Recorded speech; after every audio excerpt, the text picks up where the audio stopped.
Buenas tardes, queridos amigos. Aquí estoy nuevamente tratando de hacer lo mejor posible mi presentación para ustedes, porque es mi interés estar en este asunto de la batalla cultural, exponiendo las cosas que en realidad sirven para poder comprender cómo podemos nosotros ganar esta batalla cultural que estamos perdiendo, en mi opinión. Ahora, implica mucho ganar la batalla cultural porque lo que tenemos que conseguir es que el gobierno del presidente Kass no fracase, pero no por cuestiones solamente políticas, sino porque esto involucra el bienestar de todas nuestras familias. Sabemos que nosotros ya estamos en una edad en que podría darnos lo mismo lo que pasa, pero no debe ser así, especialmente cuando uno tiene sobrinos, nietos, cuando hay personas que son importantes en la vida de uno. La noticia esta tarde comienza, fue buena, y comienza a crear inmediatamente una desazón entre medio de la gente que no puede entender qué es lo que realmente significa que los iraníes hayan abierto el estrecho de Hormuz o hayan decidido no seguir cerrándolo. Y la situación es bien simple. La presión de Donald Trump es grande, o sea, es poderoso, así que no tenemos que tampoco esconderlo. Pero la presión que ejerció Donald Trump sobre los israelitas fue real, aunque a Netanyahu no le gusta que aparecer como que lo están mandando. Pero lo cierto es que el detener la guerra ahí en Líbano provoca cierta incertidumbre para algunos respecto a qué es lo que van a hacer los iraníes, pero dentro del plano que a todos nos interesa, el de la energía, el petróleo que se saca de esa zona, para nosotros los chilenos tiene importancia. Y la situación es esta: nosotros en Chile no nos abastecemos con el petróleo de ahí, de esa área. Prácticamente hay un solo país, creo que tiene alguna relación, me parece que son los Emiratos Árabes, comercial con Chile, pero la trascendencia de que se abra el estrecho de Hormuz tiene que ver especialmente con esta situación del precio. Ahora, inmediatamente cuando nosotros veíamos las noticias, vemos que los periodistas o las cadenas televisivas de nuestro país empiezan a manejar el asunto para crear en el ambiente una situación de confusión. Resulta de que nosotros, el petróleo que Chile consume, que es un 95% importado, y un 75% del gas importado, no dependemos del petróleo de ahí, del Medio Oriente. Los que nos abastecen son nuestros hermanos argentinos, los brasileños, los ecuatorianos y los norteamericanos. Algo que no deja de llamar la atención. Ecuador también es el otro país. Ahora, si miramos, el asunto no es tan difícil entenderlo. De Argentina, el petróleo de Vaca Muerta, creo que se llama, llega a través de un oleoducto, y el resto viene a través de los barcos. Pero ¿cuál es la problemática en todo este asunto? Si ahí cierran el estrecho de Hormuz, como estaba cerrado, el precio del petróleo se fue para arriba, y el precio que toma en general el petróleo afecta a los que nos venden el petróleo en términos de ganar más. Ahora, eso nos lleva a entender una regla del mercado fácil: nosotros, por ser dependientes en este asunto de la energía, dependientes del petróleo, y tenemos que comprarlo, estamos obligados a pagar los precios que nos pongan.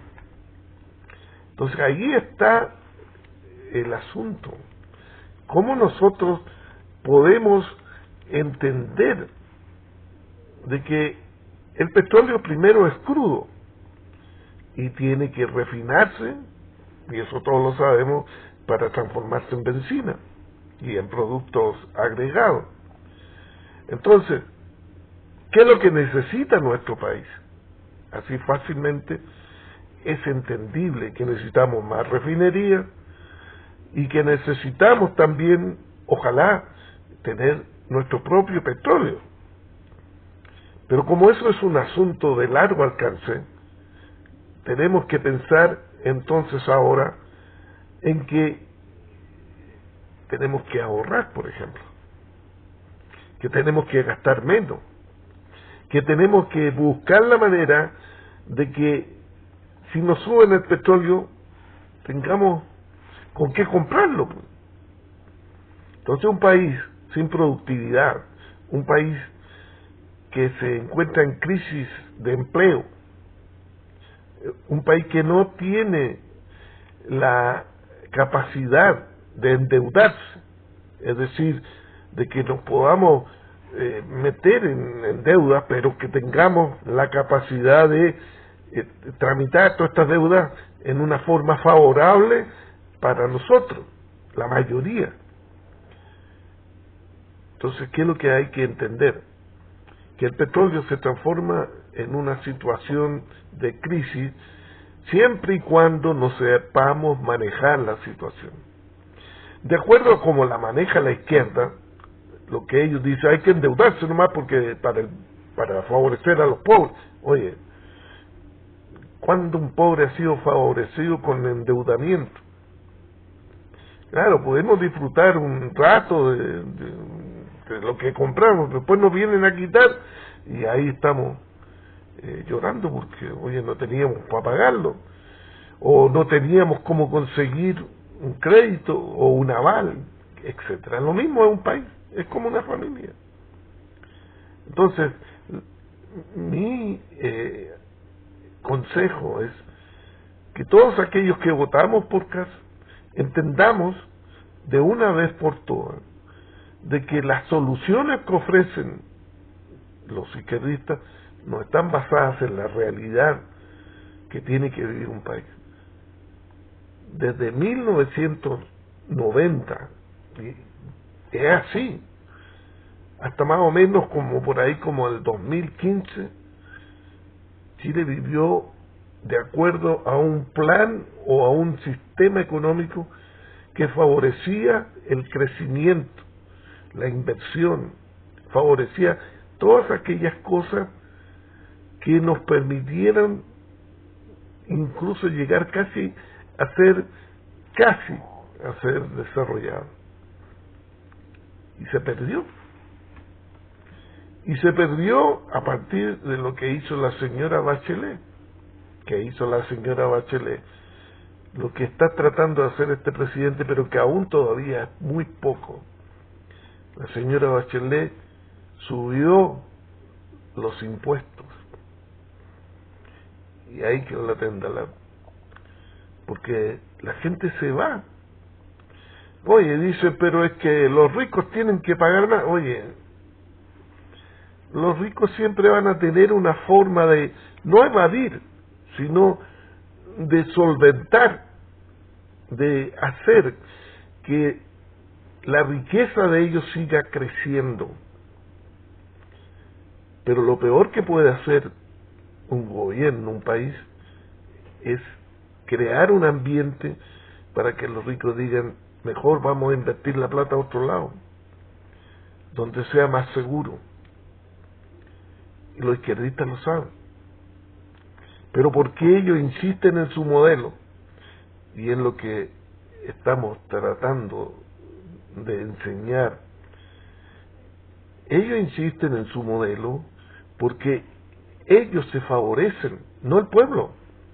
se favorecen los intelectuales, los profesores en las universidades, se favorecen los políticos, incluso llegan a situaciones como las que hemos visto en Chile, que pueden hacer que su plan de implantar el socialismo se pueda realizar destruyendo la economía del país.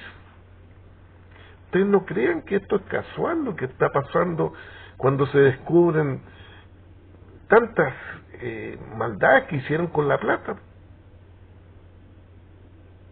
Ellos lo único que buscan es destruir la economía, la sociabilidad, el crecimiento de un país para, desde las cenizas, como dicen ellos, como un ave fénix en la fábula, reconstruir o construir el socialismo. No sirve. Entonces, por eso es que nosotros tenemos que ir entendiendo que hay detalles en todo esto. Y esta introducción que he hecho es para ir a un detalle, pero súper importante, que se está dando en la batalla cultural. Fíjense que hace poco, esta semana, este impacto directo de la subida, bajada del petróleo, la guerra y todo, nos llevó a ver en la televisión la cadena del presidente Kast y a no aplaudir ni siquiera un suspiro de lo que él dijo. Ahora, en mi opinión, es muy poco todavía, pero bueno, algo se tiene que hacer. Pero de todas maneras, yo creo que bajó aún más la popularidad del presidente Kast. Aunque todos reconocen que tienen una capacidad de llegada, de tranquilidad, etcétera, como político, pero aún así es un blanco fácil de la izquierda, porque la izquierda es populista, la izquierda no ni siquiera la piensa, llega y las larga nomás. Y entonces esta cuestión del petróleo, la baja del petróleo, aunque parezca increíble, va a ser otra manera de perjudicarnos, de crear más distancia. Porque imagínense, baja el petróleo, pero se va a demorar más o menos como un mes en que venga a afectar de nuevo nuestro bolsillo.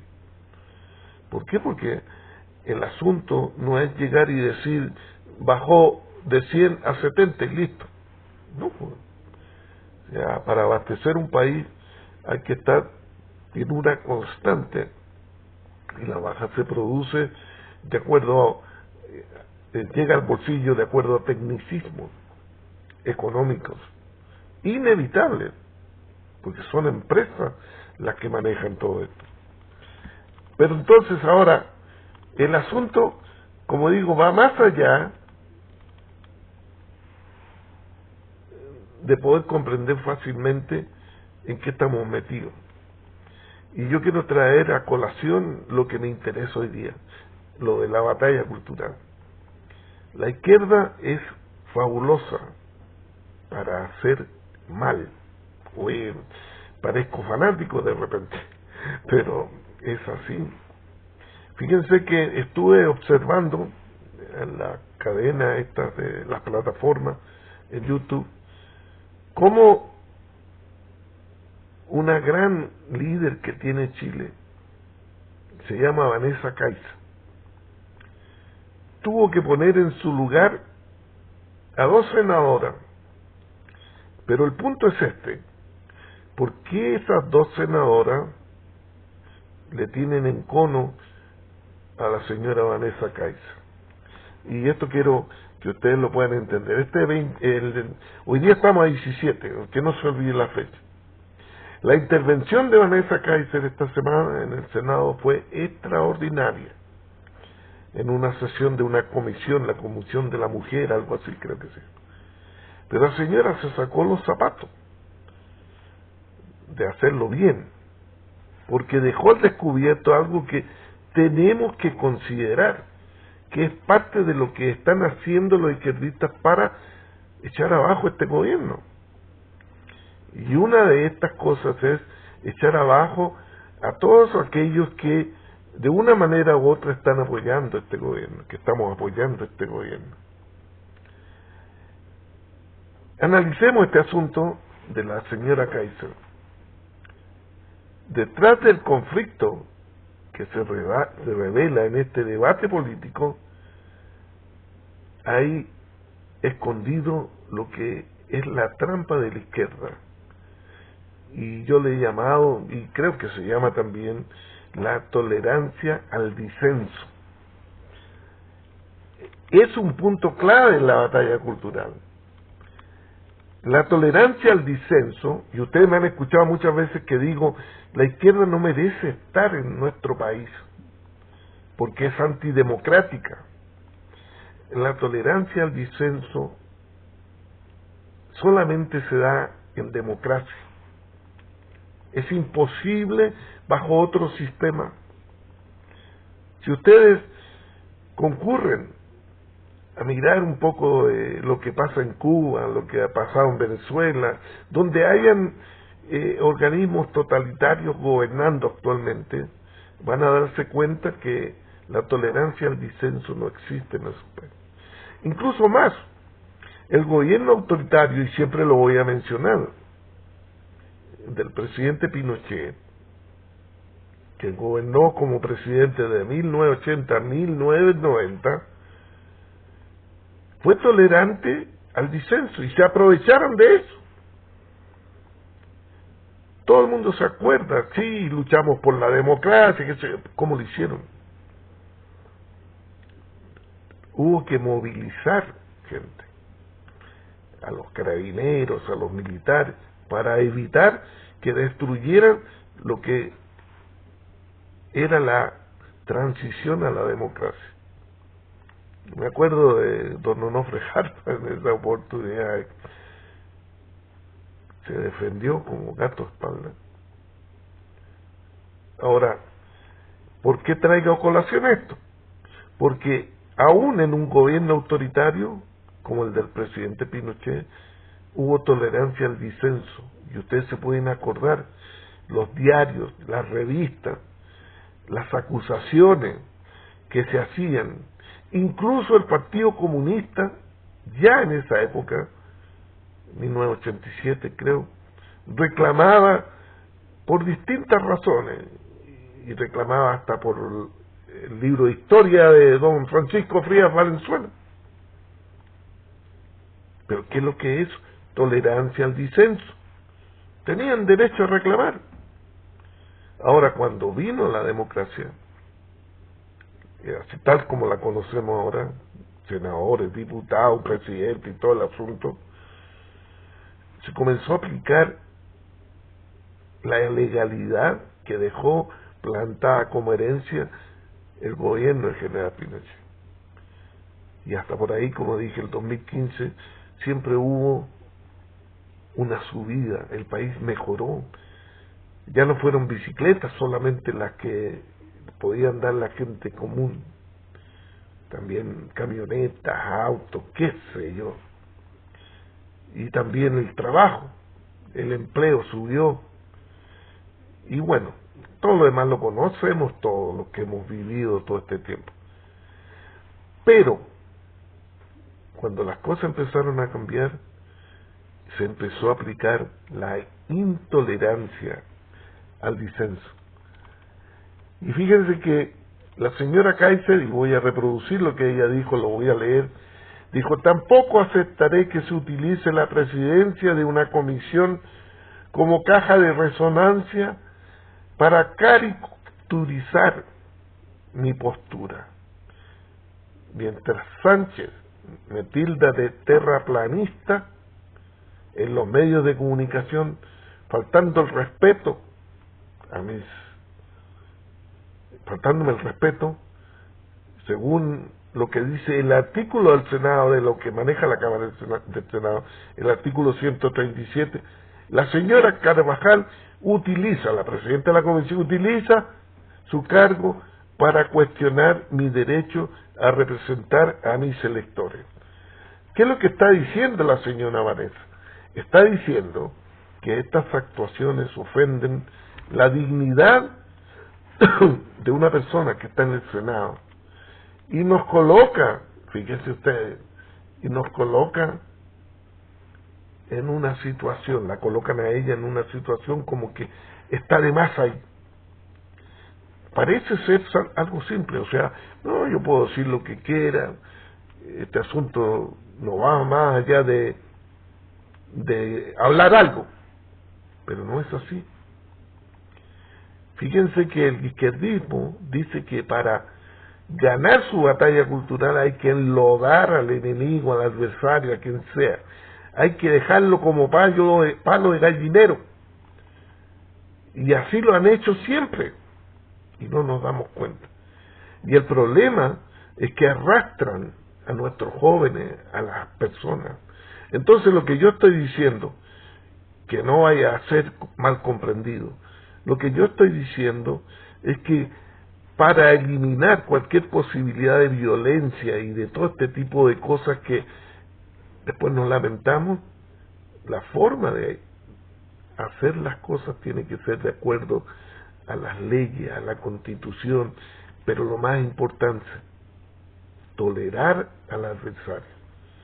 Yo tolero a cualquier izquierdista que quiera conversar conmigo, de todas maneras, pero siempre y cuando se comprometa a cumplir con las reglas de la democracia. Y en esto, mi estimado compatriota, es lo que me detengo y quiero terminar también porque si no se me alarga mucho. Si no respetamos a una persona como Vanessa Kaiser, y más encima son dos mujeres que no respetan a una congénere, ¿qué es lo que va a pasar en los próximos días cuando se empiecen a aprobar leyes que van a cambiar completamente, fíjense, completamente el escenario? Chile necesita libre empresa, Chile necesita empleo, Chile necesita inversiones, pero para eso hay que cambiar el escenario. Y si la izquierda tiene argumentos como para demostrar que esto no está bien, debe hacerlo de acuerdo a lo que es la democracia. No debe hacer nada para que sus adversarios sean prácticamente violentados en su privacidad, en su comportamiento y en su manera de ver la vida. Esto lo estoy diciendo antes de que ocurran hechos violentos, como los que hemos visto que han pasado. Muchas gracias. Cuídense mucho y ojalá que nos baje luego el petróleo.